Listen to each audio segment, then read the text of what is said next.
Welcome to Beyond Sport with Fiona Stewart. If you've been listening for a while, welcome back. If you're new to the show, I'm your host Fiona. My passion for sport really started when I was a competitive swimmer. This led me to study sport development at university whilst also working within the sporting industry. I'm a huge believer in sport being used as a tool for good. Each week, I'll bring you an episode with someone involved in the sporting world. It could be your local high school teacher or your childhood or current sporting hero.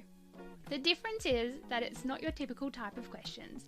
We talk about the highs and lows in their journey through sport, but also what they've learned from it and how it's made them who they are today. There's also a strong focus on how being involved in sport can impact the community.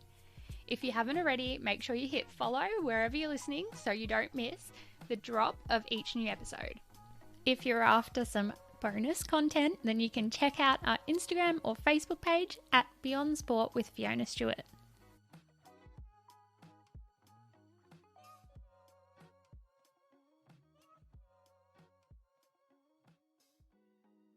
In this episode, our guest, Speedway racecar driver from Western Australia, Laura BYRNES, shares her journey in motorsport. Not only is Laura an absolute delight to speak to, she passionately advocates for participation in motorsport. Laura shares the message that it doesn't matter your age, gender, height or weight, motorsport and racecar driving is an incredible sport to be involved in. In this episode, Laura is generous with sharing the lessons she's learned along the way and how motorsport has shaped the person she is today. As always, you can find links to any of the things discussed in this episode in the show notes and behind the scenes content on our Instagram page at Beyond Sport with Fiona Stewart. Let's get into the chat with Laura. Laura, can you tell us about your sport and how you got into it? I'm not from a speedway background. I've never competed or anyone in my family's competed in anything like this before. I literally was a spectator. And I heard over the PA one day that you could be 10 to start racing and thought, I want to be a race car driver. And it's still a moment my dad and I laugh about. Yeah, now I'm in my dream division of late models, which is a V8 engine. The car is about 5 meters wide and I think 2.7 meters long. So it's really hectic for someone so petite. So I'm not even 5 foot. So it's quite funny is that it doesn't matter your size, height, gender or your background. There is a place for everyone in motorsport, and if you do want to start competing, there's definitely lots of us out there that are able to point you in the right direction. So it's very, very good and very exciting. Yeah, I love that. So you said you got into it with 10 was when you said that you could start racing. What was that like starting like? Because I could imagine like 10, you've never even driven a car before. That's right. I have fond memories of like I think I was maybe 5 or 6, and like Dad would put me on his lap while we were going down the back lane to sort of give me a taster on how to drive, and I'd be like, no, but the steering wheel knows what to do itself because obviously like it's hitting bumps and stuff and moving. But yeah, so that wasn't my greatest driving experience. Yeah, so I started sort of learning how to drive properly when I was 10, and that was learning how to drive manual as well. So the gears, which it's complicated enough when you're learning how to drive for your license, let alone at 10 years old. So yeah, we just use the fire brakes. So I grew up in a country town called Kalgoorlie, and we got to use the fire brakes around town as a way to learn how to drive. So I was quite lucky in that aspect that I was from the country, and we do have a lot of space where, yeah, you're able to get a bush bash car out and stuff like that and have a go. But yeah, it was pretty bad. We had at the time we had a Toyota Troop Carrier as our manual car, so I was like sitting on a bag of fertilizer, couldn't quite reach the pedals, and like was doing the gears. So it was an adventure, and I was relieved by the time we got my actual race car because that could be set up to suit me. Yeah, I've always been quite short, so it was good to be able to get blocks on the pedals and stuff like that so I could reach and see over the dash for the steering wheel. But I picked it up fairly quickly in the end, and yeah, eventually got to my first race meeting of a few months later, and thought I'd get out there and be able to win. It's really easy to sit on the sidelines in motorsport and think, oh, I could do a faster lap than that. But no, I got lapped, I think probably 3 or 4 times.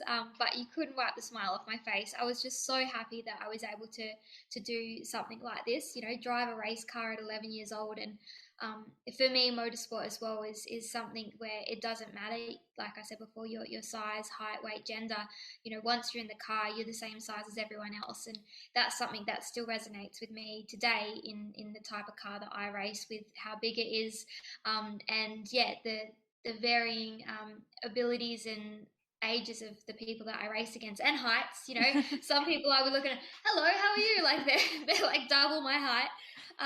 But yeah, the car is very much a leveling aspect within the sport, and I think that's what makes it so good. I Yeah, love it. and it's special because it means that you can do it no matter, you know, what your height, gender, age is. Like you can be racing a 50-year-old man and it doesn't matter.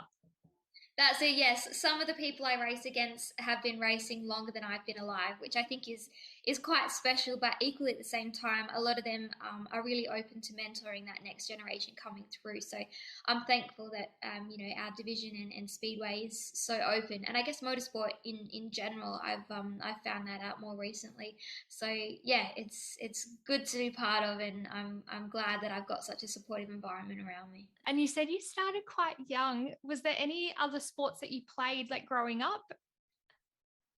Yeah, so I did dancing from a young age, so that's I'd always been in that, and I guess too, you know, that added the competition element as well. That yeah, the dance contests can get quite fierce. But I actually was really keen on basketball for a period there. I remember yeah, year 3 was where I kind of hit a turning point and was like, why am I never like getting picked for games, but I'm always able to do like the practices and stuff, and yeah, it kind of clicked that, hey, yeah, you know, when you are getting to the pointy end of fields, your height and things like that do matter in some sports, and that was a bit of a driving force for me to focus more on activities where yeah, these things didn't matter. And you know, I've been on a motorbike since I could walk, kind of thing, so that's sort of where that love of anything fast came from. And then yeah, finding out you could race cars quite young, I was like, yep, this is what I want to do, and really haven't stopped ever since. So Oh, yeah, that's incredible. And it's awesome that you like can pin it back to, you know, that age and go, okay, well, maybe this sport isn't for me, but this doesn't have the barriers. So let's go towards that. 100%, yeah. And I think it's quite surprising sometimes, like looking back in how just one aspect can change your whole life. Because I often think back to, you know, hearing that PA announcement. My dad didn't hear it, and if I had missed it, I wouldn't have jumped into the sport at that moment. And would I have jumped into the sport at all? I don't know. So I think it's so special, things like that that have a pivotal effect on your life and can change your whole direction in a moment. And I just think it's so special that for me that was my opening into the sport. And I guess too, that's why I try so hard to help that next generation come through, particularly if they are from a non-racing background, because it's really easy to, you know, stand back as a fan and think, oh my gosh, like these are race car drivers, this is awesome. But yeah, if you want to make that step into the driving seat, you have to start talking to people. You have to, yeah, get the inside scoop of what you need, where to buy like safety gear, where to get a really good car, and things like that. So yeah, it's good to be a part of it all. Yeah. And you do a lot of the work on your car yourself, don't you? I do, yeah. So that was one of the big reasons why I started a separate Instagram to my racing page. So I've got Laura Burns Motorsport. And so through there, I've been able to showcase a lot of that behind the scenes. I think some people are still shocked that I work on the car myself, but I'm kind of like, we, you know, firstly, we are a small team, but also I really want to. Mm. As a driver, I think it's so important that you do know what goes into your car, and that you know you're able to help out where you can, because if you do have some sort of failure on the track or something doesn't feel quite right, you're able to think, okay, no, we checked that, so it's probably something else. Or yeah, be able to pass just feedback into the team of how the car was handling. So to me, it's sort of that full circle that you kind of need to know a little bit of everything, and that's what helps the team work, and ultimately me and the car go as well as it can. So And yeah. I love that aspect that it's the team. And I don't know much about motorsport, but I have watched every episode of Drive to Survive on Netflix. I know it's a different Good division. education. Yeah. But there's a lot of behind the scenes stuff that they do. So like, say a race night, because it's usually a night, isn't it? Yeah. So I race at night. Yeah. Yeah. A race night, like how much prep goes into getting your car ready to race for that night? Probably more than what people think, yeah. So the race day is only one aspect, and we get there quite early in the day to make sure that we've done our final checks on the car and that everything's fine in that regard. But that still takes a few hours, and I always it's quite selfish, but I do like to be sort of left in peace at that time, because that's sort of my checks on the car. And once the crowds come in and everything, then I can sort of switch and be more talkative to people, because I know that the car's safe and the crew are happy with it. But I mean, so our peak season runs from October to about May, and we might be doing 2 race meetings a month up to every weekend. The best is when it's just 2 a month, because it'll be one weekend of prep and then one race, weekend of prep, race, and continuous that whole time. But even just cleaning the car itself generally takes about 3 hours, because you need to make sure there's absolutely no mud or clay left on the car, because it's corrosive. And I think, yeah, people don't sort of realize all that. And obviously, if you have to do repairs, if it's not just general maintenance, that's a few more hours. And yeah, in peak season, generally, I'll be in the shed maybe 3 or 4 nights a week after work, and then the whole weekend in the shed or at the racetrack. So it is a lot. It's a big commitment. I've missed a lot of birthdays and celebrations because of the shed, but I mean, I wouldn't have it any other way. That's a commitment that I've made, and part of performing at the level that I do now. And yeah, I'm just thankful that I was able to have the experience I did in juniors, and all the advice and help and guidance from people along the way as well to get me to this point. So. Oh, that's so lovely. But you've put in the hard yards yourself as well. And like you have made, I don't want to call it a sacrifice. They made the choice to, miss out on some other things that life have to offer to put it into your sport, which is fantastic. Like I came from a swimming background, and it's also very time consuming. And growing up, I did the same thing. I had to make choices. I don't like to call them sacrifices, but I made choices. I didn't go to schoolies when I turned 18 and finished high school, because I was like, no, I want to train. Yeah. So like, yeah, good on you for the commitment towards your sport. Like, I think it's fantastic.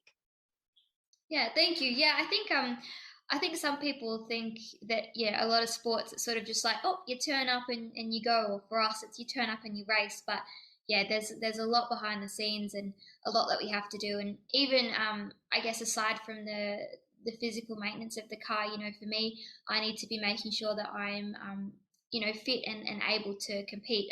I haven't been going to the gym as often at the moment. I'm on a bit of a break while we fix the car. But I have to be race ready when I'm in peak season, and yeah, that's a lot of strength training. That's a lot of nutrition plans, and making sure that what I'm eating on the day and days before and after is sufficient for the energy that's used in that times. And even just like the social media aspects and things like that, making sure that we're promoting our sponsors right and as per our contracts. But also giving thanks where it's needed, interacting with people that are invested in us. That takes a lot of time as well. So I get told off every now and then from my family, like, you're spending too much time on social media. I'm like, I'm working. This is work. So it's funny. I was talking to someone the other day about the rise of social media for sport, and I think that's where the game's changed for a lot of us, particularly coming from amateur ranks into higher levels. It's a wonderful opportunity to create networks, interact with fans, and also a touch point for potential sponsors, because especially for us in motorsport, it's all about funding. That's what gets you to the next race. That's what gets you to the next level. So it's an absolutely fantastic level that, it doesn't matter what your budget is anymore for marketing. Anyone can create a Facebook, anyone can create Instagram. And it's just, what time investment you have on there and learning the algorithm, as they say. So yeah, it's excellent, I think, and you can see it in a lot of sports, not just motorsport, of how social networks have been able to help promote them, and particularly I think women in sport as well. So it's quite an exceptional time, I think. I think so. And it's interesting that you've brought it up, because I've even noticed with the podcast, like starting this social media, I'm really a nobody in the world of sport, but like the people that, you know, you're able to contact or get in touch with through the different networks, and you're like, oh my gosh, like this is incredible. And how much, if you share the same message, how much everyone's willing to jump on board, which I've loved as well. Like, I didn't mean for this podcast to, you know, promote more women in sport, but it's kind of naturally has. And I guess that's because I'm a female and they're, you know, seeing, I guess I could consider myself sports media, but they're seeing a female out there in the sports media role going, yeah, like I'll jump on your podcast. I want to share my message. And it's not, I don't know, the message of the typical Channel 9 news or whatever it is, news. Yeah. It's, you know, the fluffy side, what have you learned from it? And yeah, everything like that, which is really awesome. And I love that the opportunities are out there for like athletes to, you know, bridge the gap or get some sponsorship, get some help. Yeah, I love it. And you're 100% on the mark there. I think too, I know for me and when I like choose what I guess opportunities like this I jump on, if there's a female involved as well, hell yeah, I want to support that, because it's also supporting their journey. And I think not just, you know, women in motorsport, but women in sport in general, we're all really standing up for each other at the moment, which I think is brilliant. And we're creating this really strong network.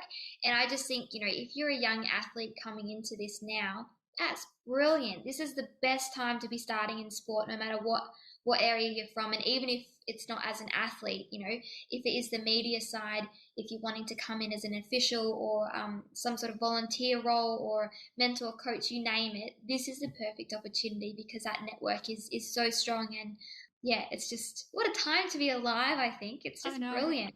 Yeah, it's fantastic. Yeah.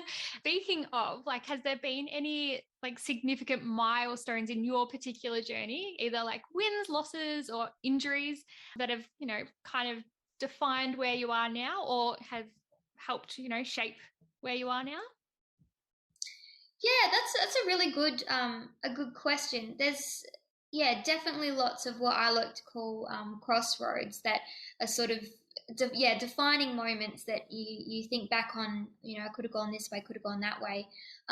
In terms of, well, I don't want to say negative ones. I think everything's a lesson and it pushes you in the direction that you want to go. But a big one for me was 2011, and I had a rollover during the very last Australian junior sedan title that I was a part of. It happened during the practice sessions, and there wasn't anything that I had done particularly wrong for it to roll. The track looked fine, and you know, I was on the peak of my racing level. There was no reason for this accident to have occurred. There wasn't a break in the car, but it was a really hard one, and it knocked my confidence a fair bit. And I'm one of those kinds of people that reflect on accidents quite a fair bit to understand the ins and outs of what went wrong and how can we do better next time. But yeah, this didn't really have anything that I could improve on. It was just a freak accident, I guess.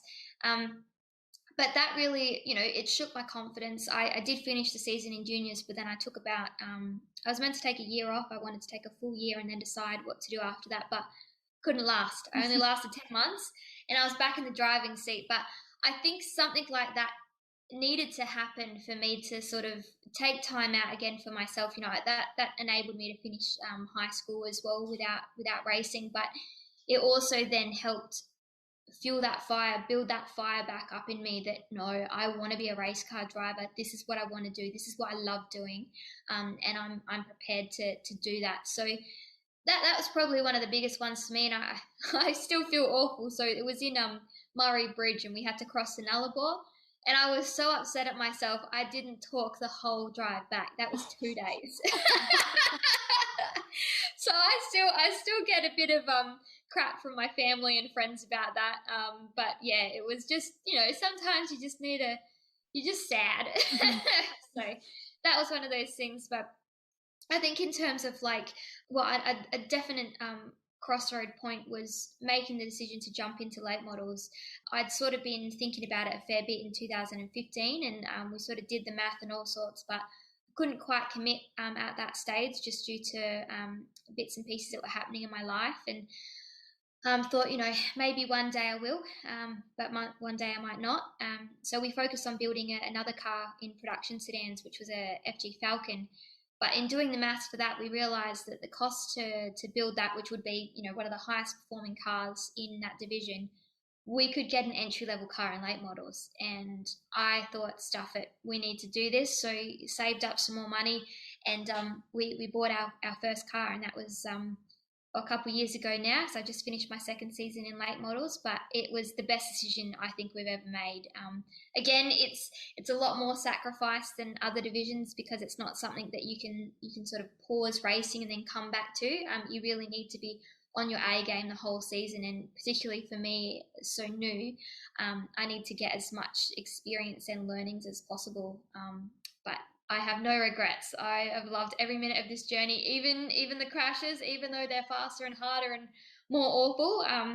That's a risk you take, and yeah, I don't want to say that's why we do what we do, but it's the risk we take, and the reward of win just beats everything. It's the best feeling in the world. So, oh gosh, it's funny you mentioned the crash. So I've not crashed my car, but someone ran into the back of my just everyday car when I was 20, and I remember shaking, going to get into another car afterwards. What's it like? Like, how do you get back on the horse or get back in the car, so to speak, after a big crash?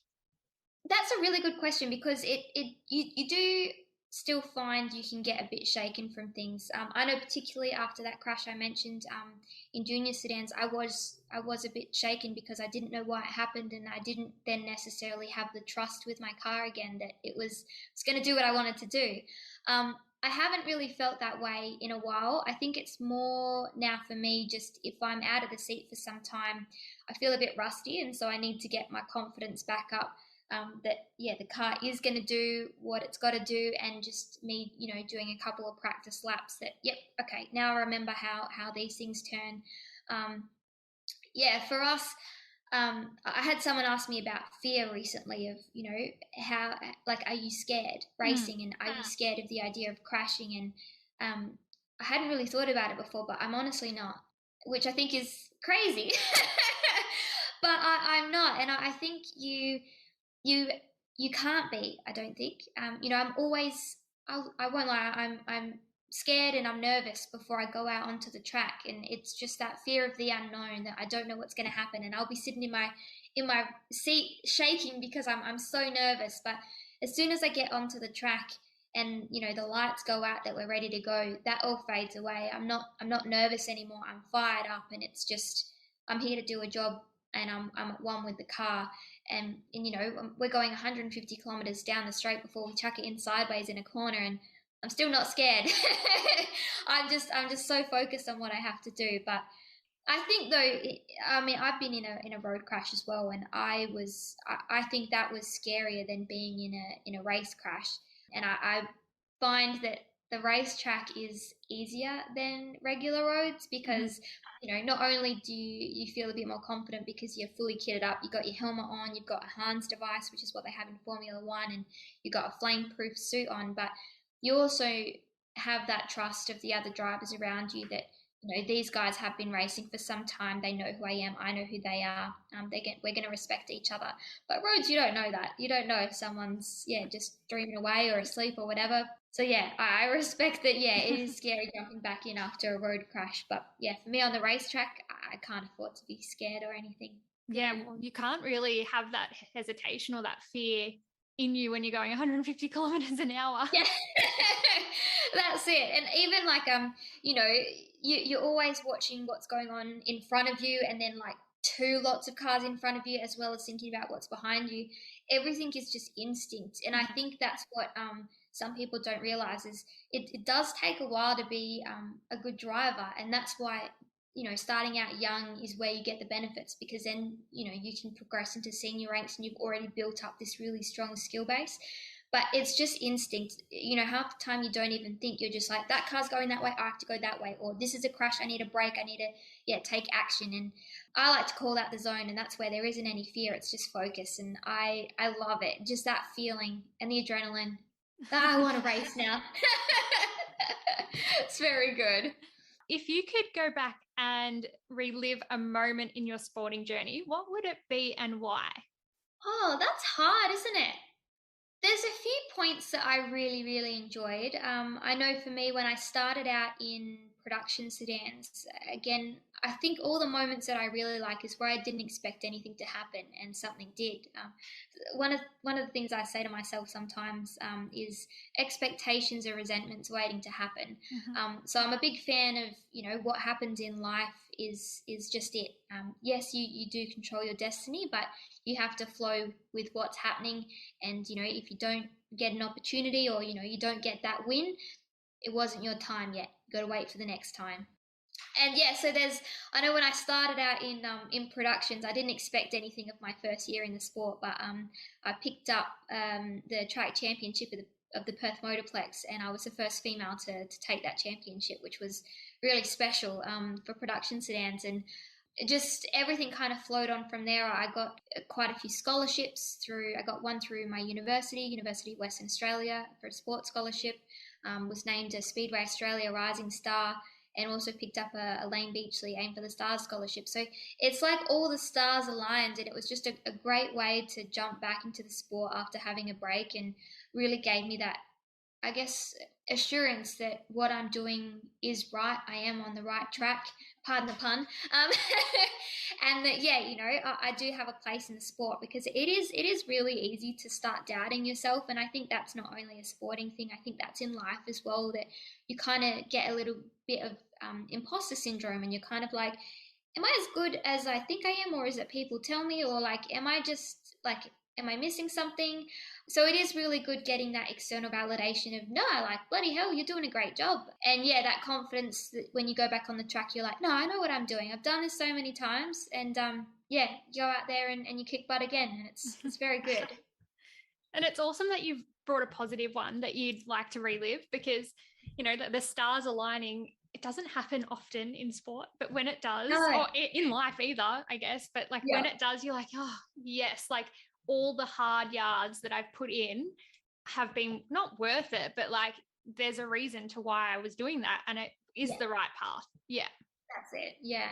And I mean, even the devastations in the sport, like I remember for one of the titles I was going to do in production sedans, again, I felt like this was going to be my title, and we got a flat tire on the way down, and that was really difficult to change, just with how the tire had crumbled. I then got some damage in one of my heats, and we didn't think we were going to make it out again, but we did. We missed a heat, and worked all night to get it together again. And then I was in a really quite bad crash. My nickname, I guess, is the Fearless 4, or Fearless 44 now, and that's from riding the high line. It used to be not many people would race so high, and the consequence of racing so high is the fence. And at this particular lap, I got a tap, and that's just racing. We make contact sometimes, but the tap sent me into the fence, and catastrophic damage. And I was devastated. I knew that was the end of our championship, but at the same time, I know that the lesson that I got from that was incredible resilience, and I guess the power of teamwork. It's very embarrassing, but I do remember running off the track, and I was crying, and I was like, where's my dad? And they're like, he's over here. So but it's just like, that's at the end of the day, that's the important thing. Your family and your team. Cars can be fixed, cars can be replaced, and yeah, at the end of the day, that to me is what mattered. That I had a car that I could fix. I'm there with my dad and my crew, and we got to try again the next time, and we did okay. I didn't win it, but first female, which is something. Yeah, that's incredible. That I just got goosebumps with that. And like the thing about the team, and like that's what's important, and it is, because the car can be fixed at the end of the day. It's the effort and the relationships that you put into your sport as well that's important. And sometimes when things go wrong, I'm the exact same. Like, where's mum? Yeah. Get mum. Like, where's my Yeah. mum? Or where's my dog? Where's my Yeah, partner? yeah. That's it. Yeah, Sometimes all you need is a good hug. exactly. Yeah. So, other than the incredible resilience that that moment taught you, what other benefits that sport has provided you as an individual that's like transferred over to everyday Laura? I don't think at all I would be the person I am today if it wasn't for sport and motorsport. Like I mentioned, if I hadn't heard that PA announcement, I might not have ever raced cars. And I know for me, motorsport has enabled me to bring out more of my personality. I'm quite a shy, well, I was quite a shy and reserved kid, and I definitely wouldn't jump on something like this. But it's been an outlet for me to be more confident in who I am. And, as you get older, you do become more confident in yourself. But yeah, I think that resilience just with, the everyday challenges that life, throw your way. But I think too, sometimes, there'll be something trivial that pops up and I'll be like, oh, I can't do this. And I'm like, I'm a race car driver. I can do whatever I want. But yeah, it's that fear, and I guess the other part of staying fearless, it's not so much not having fear or the absence of fear. It's having that fear or having that being scared of trying something new and doing it anyway. That we're only here once. You may as well give it a shot. If you fail, well, at least you gave it a go, and that's better than getting 10 years down the track and being like, I wish I just tried that, or I wish I gave that a go. Or yeah, I just think there's no failures. The failure is not having tried. And that's an interesting thing about fears, because we all do feel it in like every aspect of our life. Like, Yeah. I know recently I quit a job without having a new job to go to, and everyone's like, oh my And God, you're that's so scary. brave. Yeah. Everyone's like, you're so brave, and I'm like, yeah, but like I just had to do it. Yeah. Like, I couldn't not do this. I had to wait for my stars to align. I knew they were close. I was like, well, I just got to take a leap and let's go Yeah. for it. And I think that's the beauty sometimes as well, is you might not have everything planned, but you literally have to take a leap of faith and hope that what's next is going to be right. And I'm a firm believer in, if you're putting positive vibes out into the universe, it's going to repay you. And I know that it sounds a bit fluffy and whatnot, but I just think if you're being a positive energy is going to radiate back to you. If you're sitting at home thinking, oh, why doesn't this happen to me, or I only get bad things, a lot of it can just be outlook. I could very easily look at my motorsport journey and think, well, I've not been good enough, I've had all these crashes, this has happened, that's happened. But you can't. It's your outlook, and I'm stoked with everything that's happened, good or bad. It's made me who I am, and it's made me the person I am today, and I'm proud of me. I'm happy with who I am. Yeah. And I hope as well, like with my journey, all I wanted to do was to be like the girl that I would have wanted to look up to when I was starting in racing. And I feel like I can still improve, but I feel like that, yeah, if little me was in the crowds, I'd grab her and be like, you jump in the car, see how you feel. So, and I do that for any time young guests come and have a look at the car as well, always open for a chat, and think that, that they were me. Oh, and that's fantastic. And I think it's very special. Like, you're still not new to the sport, but you're still so young, and to be able to give that experience to someone who's, maybe 5, 10, 15 years younger, like, isn't that something special? Like, when they can look up to you and go, I want to be like you. Yeah, I think that's what it's all about. Like, I don't necessarily want people to say that they want to be like me or anything, but if someone is looking for a mentor and can see aspects of what they want to be in myself, or any of the other racers out there, that's brilliant. We've done our jobs right then. Because I think for me, I love racing, but at the end of the day, there's so much more to it. There's the family aspects, and there's the helping that next generation come through. And I think in my heart, that's honestly why I like racing so much, is the fact that my journey might inspire some young girl in the crowds, just as I was, to pick up racing. I love it. Speaking of the younger generations and sharing that wisdom, is there a lesson that you've learned along the way that you'd like to share? I think, again, it kind of comes back to what I'd wish I knew when I was younger. And it would, again, probably just be, have confidence in yourself. Because I think it's really, really easy as a young person, I'll be frank, you're going through puberty, you're trying to find out your place in the world, school's telling you what do you want to be when you grow up, and then you're playing a sport in the background, and yeah, for me it was motorsport. And I think if I had a bit more confidence in myself and my ability and what I was doing, I think it would have opened a lot more doors earlier. So that's probably the biggest thing I would say, is just have more confidence in yourself. Even if you feel like you're not at the level that you think you are, just bluff it. There's nothing that can go wrong if you're still a nice person about it. Um, and I think too, with the rise of social media that we have nowadays, it's a perfect opportunity to, showcase yourself more. Like even when I started the Laura Burns Motorsport page a couple years back, when I started in late models, I was still so nervous putting myself out there in that way. I was like, oh, but I already have the racing page. What if this is like too much? Or what if people don't care of what goes on behind the scenes, or that I'm working on my car? But reality was that was the best thing I ever did. And, we always stress about like low followers and things like that of, oh, am I not good enough then? But followers, the amount of followers you have doesn't matter. What matters is, are they engaged, and do they actually care about you? And I know with my support base that I have in motorsport now, particularly through the Laura Burns pages, is amazing. The amount of messages and comments I get of people that are actually caring about, how I'm doing, and, for this, how I'm coping after the crash. And even some people telling me they saw me on the telly over the weekend at the supercars. Like, that's great. And that's not why I did it. I just wanted to share a little bit more of that journey. But the fact that risk that I took in, believing maybe this might help someone, it paid off, and it's helped open the doors to this amazing support network. Like, I've got friends now over in like the UK, America, Canada that all race, and we've all got this fantastic little community online that, well, it's not little actually, it's big. And if you want to join it as well, you're welcome to. Like, it's all these really, strong sporting girls that are all supportive of each other, and it's an amazing time to be a woman in sport at the moment, I reckon.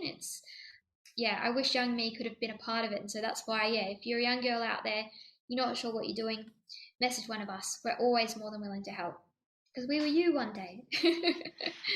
And that's the thing, like, I think a lot of us forget, or not a lot of us forget, or we don't see another person's starting zone. We just see that they're established and that, they're successful, they've got whatever, this many followers, or they're winning this many races. You don't see all the hard yards they put in, or where they started from, or, you crying off the track going, where's my dad, after a crash, or like me, like sometimes I'll cry and I'll be like, I don't have an episode for this week, and I wasn't able to line it up, or, or who wants to listen to my podcast? Like, this is crazy. Like, things like that, like, people don't see the behind the scenes and the tough stuff.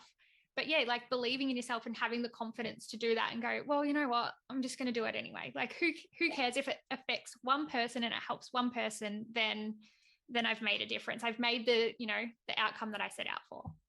That's it. That's what I reckon it is at the end of the day. And, with social media, there's of course pros and cons. A lot of what is on some social media is like, completely photoshopped and faked and staged and all sorts. And, I won't lie, some of my photos are staged as well, like in terms of like, need to make sure everything's prim and proper, but the nitty gritty is not staged. That's me under a car covered in grease and muck, because it's not beautiful out there. Like, I can't wear a full face of makeup on race days even. Like, it doesn't work. And I think it's important that we're still real about those aspects, which is what I'm proud of with what I put on there. That a career in motorsport, or career in the mechanics of cars in general, it's not glamorous. And it's just never going to be. But if it helps someone, or if it like sparks someone's curiosity of, whoa, this is what happens, or this is how it works, and I've done my job, I'm happy. Well, I love following your page, and I think it's nice to see, even just as a female, like, that someone can work on their own car, or someone can be interested. Like, growing up, I guess I wasn't exposed much to that aspect of things and that side of things. Wasn't really exposed to many sports, to be honest. But like, being able to see that you can do that kind of stuff, and you can race cars, like, there's no gender barriers down there. And it's, I just love that you're promoting that as well. Yeah, because I think depending on what kind of school you go to and things like that, trades aren't really promoted. Mm. I feel like a lot of the time it's seen as the better things, to go to uni, get a degree, and then get a white collar job and things like that. But I know for me and my story, I didn't think about a trade at all. But if I could go back now, I think I definitely would. I have so much fun working on the car, and part of that as well is I get to hang out with my dad um, and cause a bit of a ruckus. But I do really enjoy it. There's something calming about getting to be on the tools, and you're not stuck on a screen all day on the computer. But yeah, I think cars are something universal. Pretty much all of us are driving a car or have exposure to a car. So yeah, if me working on my cars can show that, yeah, like you can do that, you can change a tire, that's fine. And it's okay to ask questions about it, because I even ask so many questions about my car. I don't know what half the stuff does sometimes. Or like I'll find a new tool and I'll be like, what does this do? So it's all just learning. And I know that there's quite a few more programs out now for regular car maintenance dedicated to women. And so yeah, us girls can then be in an environment where it's okay to ask a bazillion trillion questions and have that confidence in changing a tire or changing your oil or checking your oil, even just filling up your wiper blades, or the water for your wiper blades, or how to change wiper blades. I won't lie, I only found out how to change wiper blades this year. So but yeah, they're things that school doesn't teach you, and unless you go out and find that info, it's difficult.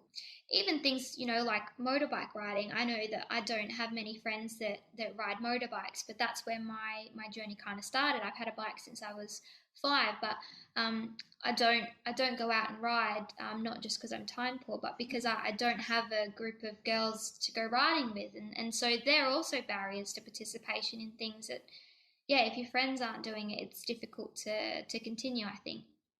And that's like, I think it's something that is changing, especially with, I guess, the social media side of things, because it's breaking down those barriers. And you can see people, they might not be in your town or in your area, they might be across the country, but you're like, oh, well, Yeah. she's doing it, so why can't I? And I think that's the thing. Like, if you can see it, you can believe that you can be it.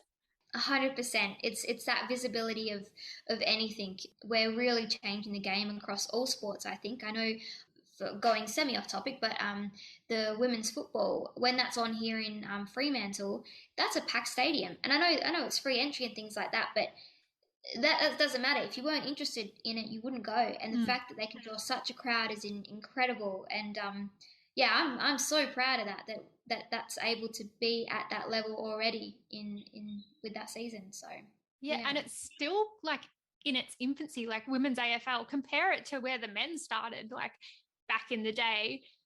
yeah, Like people compare it to the men's now, and you're like, no, you're comparing something that's had all these generations of changes and effort and input into it to something that's in its like first 10 years. Like you can't even do that. Like it's not comparable. Like, yes, it is, because it's the yeah. same technically sport, but like compare it to the men's in like the 60s and see where we're at. Yeah, I think people forget about that a lot across the board with women in sport in general. Like, I can't remember the exact years, but when you look back through the history at elite level sports, like the Olympics, women weren't allowed to start competing until more recently, and even worse than that is the Commonwealth Games. Like, women's weightlifting only came in, I think, within the last 20 years. And when you think about how long those kinds of events have been around, it's incredible that it's only recently that we've started getting, I guess it's equality, and now we're fighting for equity, I guess, really, that yeah, that we're getting the same exposure, getting up to those same levels. I know there's quite a few discussions about pay for sports where they're getting paid, and yeah, it's a time to be alive. I reckon everything's changing, and it's for the better. And I think it's exciting for us. Like we might not have experienced it as a kid, as in like all the doors wide open, but we're in that generation where we're like, well, no, because we can see the change that's happened since we were a child, but we can help drive it further, I guess, like, or like drive it towards the direction it needs to go. And I think that's what I'm most excited about. I'm like, well, yeah, I've maybe missed out on opportunities because I wasn't in that era, but like my kids or my kids' kids, they're not going to miss out on that. And I'm going to make sure that they get equal pay if they're playing a professional sport. Yeah, that's exactly it. I like to think of it as, usually well, not usually, but in the past, would kind of walk up to the door, realize the door's locked and leave it. But now we're kicking down that door where it's no, it's our time as well. And I think that's so special that, yeah, we're able to actually get a lot of these changes. A lot of opportunities are opening up, and, we're leveling that playing field across all sports.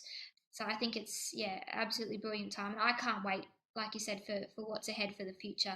I hope one day I've got some little tackers jumping into the sport as well, and I'm excited to see that. Yeah, if what heights that next gen can reach as well. I think the world's definitely going to be the next gen's oyster. So yeah. Yeah, it's exciting. Now, speaking of, have you been involved in a project or, an event where sport has been used as a tool to develop the community? Yeah, I've been in a few now, and I think that's sort of the benefits of sport. It's a kind of a way to bring people together. I'm really lucky to be an ambassador for the Miracle Babies Foundation, which is Australia's leading foundation supporting premature and sick newborns. I was actually born 9 weeks prem, and I was told that I was lucky to be a girl because girls are fighters. And that's something that's sort of, resonated with me across everything I've done, because I was only given a small chance to survive due to how prem I was at the time. Thankfully, no issues. I'm just small in stature, but big in spirit. But yeah, Miracle Babies has been a great way for me, because people do comment, they're like, wow, you are really small. And I'm like, yeah, I'm a premature birth, and this is just something that can happen, I guess, with being born so early, because we are born really small. And I'm able to direct them to the Miracle Babies Foundation for if they are wanting some more information. But also for families that might not know about the support that they offer. They do a lot of work behind the scenes because, having a baby in itself, I've heard, is I don't have kids, is really, it's a traumatic process. Like you for a woman, like you're going through so many changes, and you are making a human. That's so special.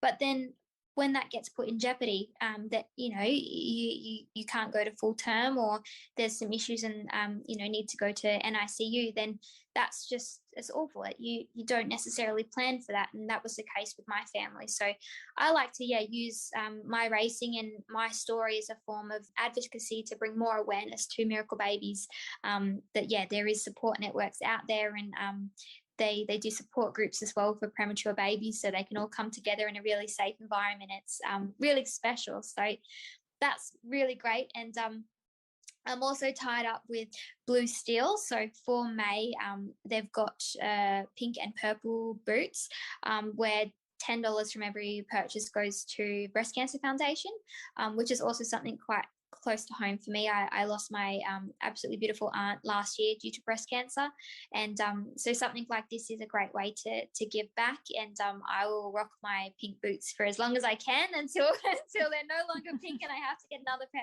So that's something as well that's really great. I'm always in the shed, always kicking around with my steel caps on, so it's a great way to show that support as well.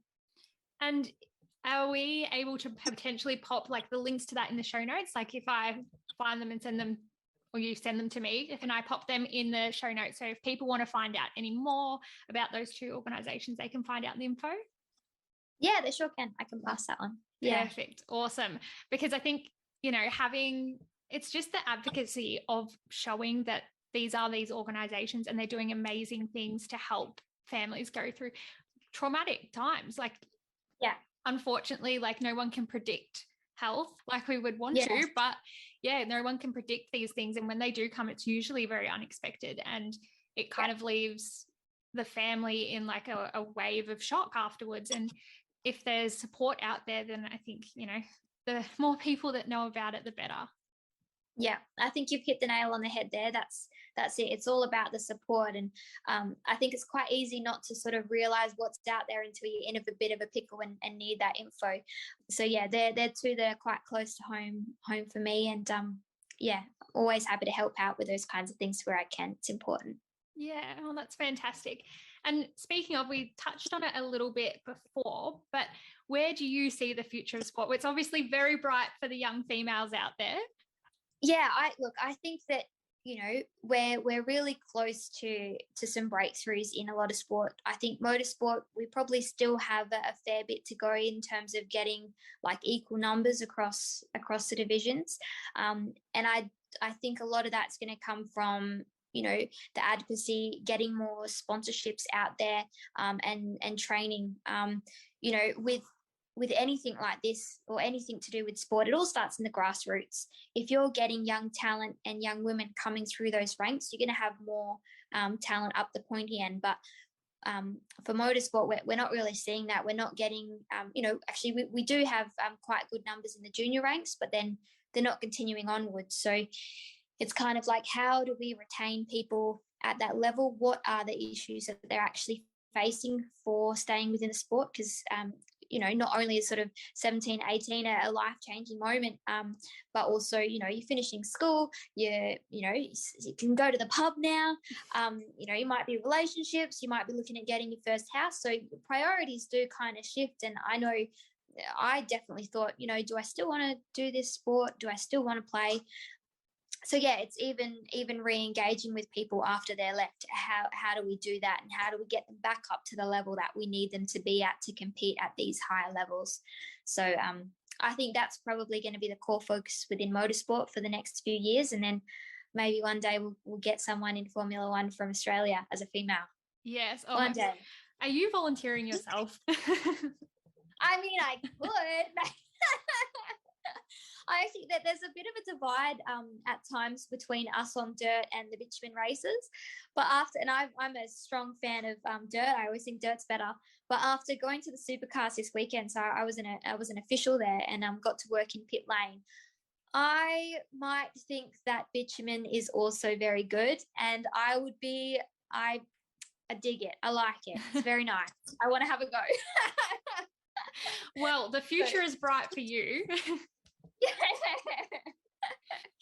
No, but it's really exciting, and it's awesome to see that, you know, where the future's going, and it is going bright. But like you said, it does start in the grassroots, but it's also how you transition. And I don't know why, but the stats are, it's for most sports, it's actually the girls will drop off around 16, 17, 18. And they're the ones that are likely not to pick it back up, which is really interesting. And like, I guess maybe that's going to change with our generation or the generation after us. But like, getting people and re-engaging them into a sport. And even like what you said before with the motocross and like being able to go out and ride a bike with some friends, like why are females not doing that anymore? Yeah, because you know, you think about high school as well, and I know I was definitely one of those girls that, you know, didn't want to play sports. Sort of once I hit like 14, 15, I was just like, nah, I'm sick. But it's like, you know, we need to have a bit of a culture change of like, okay, well, why don't girls like playing sport anymore? What is it? And how do we engage people at that level? Because obviously school was the easiest part. And then, how do we keep girls interested? How do we get them into, you know, after school sport and then onto more elite sports? So it's definitely a dialogue that's more than just one sport. It's kind of, we all need to work together, I think, and that might be a challenge in itself with how many areas we've got of sport. But we're all heading in that right direction. And I like I said before, there's a really strong network now of females in elite level sport, and we're all willing to help everyone out. So if you are wanting to re-enter and not sure where to start, and you know, you've seen someone that is, just send them a message. They'll point you in the right direction, even if they can't give you that info themselves. So it's good. It is good. And it's like you said before, like it's really nice to see how many females are giving that information out and being like, not just hiding it to themselves, just being like, oh yeah, like you want to do this here. And they're just like pouring the information out. And there's none of that competitive oh, I don't want you to know because you might take my spot. Like, I have not seen any of that in so long. And like, I guess like being in high school, God, coming up like 10 years ago, like there was that competitive side between the females. And so maybe sport is not the arena that has that. I don't really know. Like, it's just very interesting. Yeah.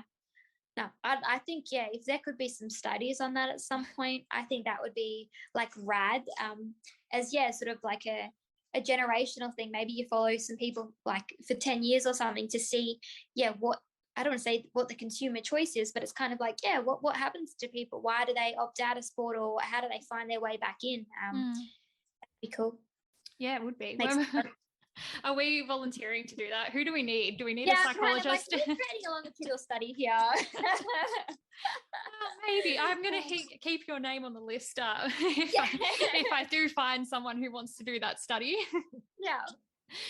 Brilliant. Well, Laura, thank you so much for joining me today. You've been an absolute ray of sunshine, and, you know, sharing your sport, which is not so common in my world, has been really awesome. So thank you so much.